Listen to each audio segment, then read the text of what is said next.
What's up, guys? This is JTQ9 of Ssx1 and welcome back to the channel. We are War number 6, season 44 against our friends at LVT.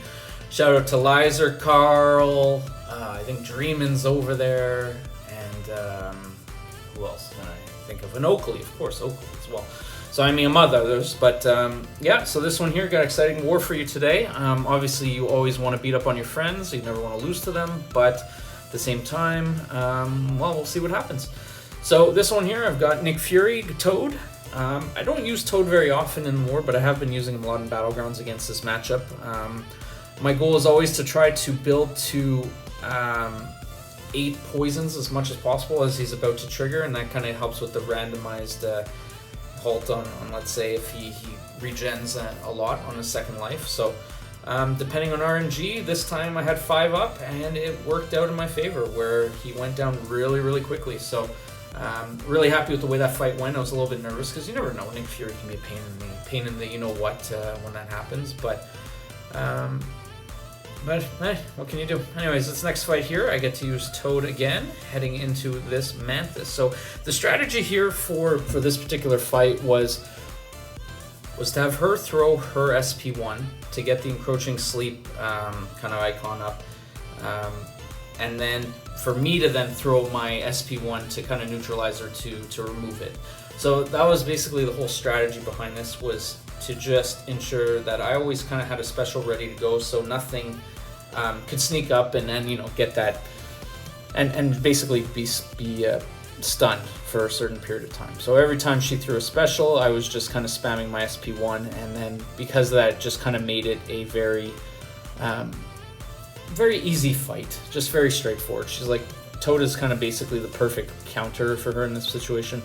I had requested initially to use another champ, but honestly, after seeing the result of this and after talking through kind of the strategy, they said, no, this is the perfect champ in this situation. So, and after going through it and never really having any doubt about the fight, except for when, you know, you take a shot to the head when unblockable.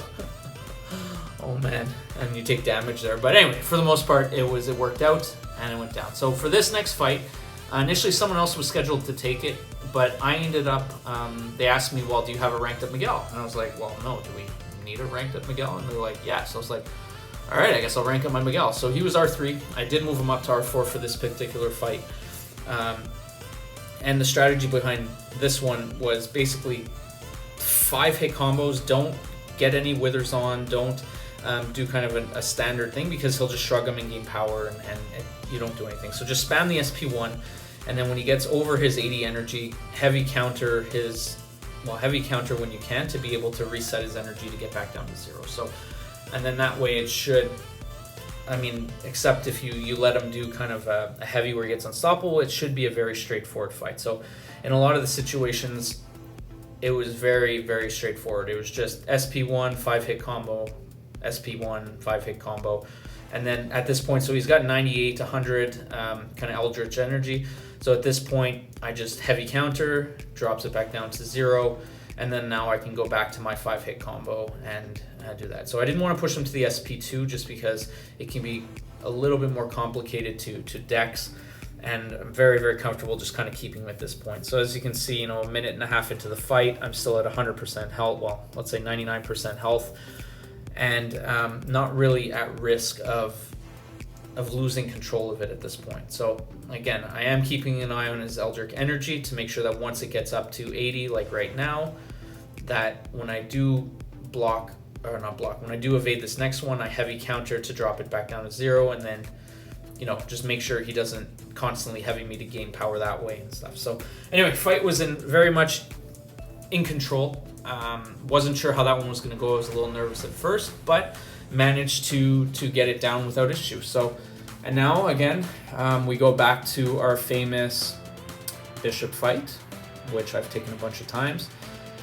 And for whatever reason, every time I seem to fight this guy, I get different AIs every single time. So this one I was more aware of the power stings that come on every time he gets bar of energy, and I wanted to I wanted to push to an SP2 there to try to power drain him, because that essentially would have killed him or come very, very close to it. But I did have the invul boost on, so I knew I wasn't going to be in trouble at that point. So I wanted to throw the SP3 when I didn't have obviously the power sting on, and I know it doesn't do kind of a ton of damage at this point, but it allows me to power drain kind of as we go and keep, well, I guess it didn't at that point, and of course I get the incinerate on, which is good because, oh yeah, I remember this one now. It was not ideal, but again, I got my armor back up, so I just need to make sure I don't push him to the SP3 again, and try to get some hits in where I can. And obviously, taking shots SP1s to the face like that are not ideal. Oh, yeah, I remember getting through this fight now. It was very nerve-wracking because it was not going according to plan. So here I was trying to outweight the power sting and then throw the SP2, but then he throws his SP2, so it kind of defeats the purpose, and I still end up throwing it and taking him out. So again, a lot more nerve-wracking than I needed to be, a lot more nervous, but managed to get Oakley's bishop down, because I would have never heard the end of it had I died to that one specifically. But unfortunately, they did end up posting a very good war. They only had one death each. They had one death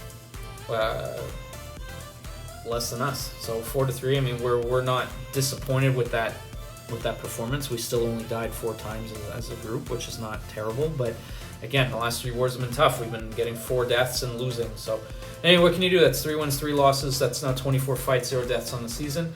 And thank you all for tuning in. We'll catch you on the next one.